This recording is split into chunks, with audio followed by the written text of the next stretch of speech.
तब्बल 30 वर्षांनंतर आयोजित करण्यात येणाऱ्या बेळगाव तालुक्यातील पश्चिम भागातील बिजगर्णी, कावळेवाडी, रकसकोप या तिन्ही गावांच्या महालक्ष्मी देवीची यात्रा मोठ्या उत्साहात सुरू झाली आहे। मंगळवारी विधिवत पूजा अर्चना करून पारंपरिक वाद्यांच्या गजरात अमाप जल्लोषात हजारो भाविकांच्या उपस्थितीत रथोत्सव सोहळा पार पडला। 9 दिवस ही यात्रा होणार असून यात्रोत्सवात विविध कार्यक्रमांचे आयोजन करण्यात आले आहे।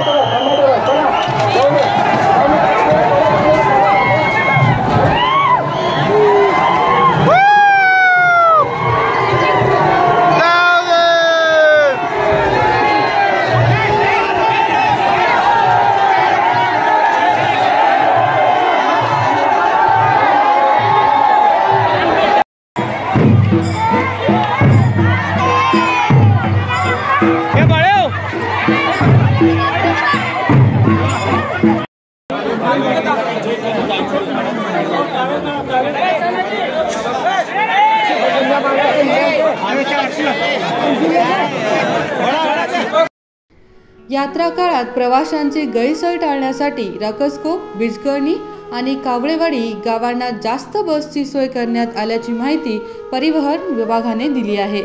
महादेव पवार, कन्नड अम्मा न्यूज नेटवर्क, बेळगावी।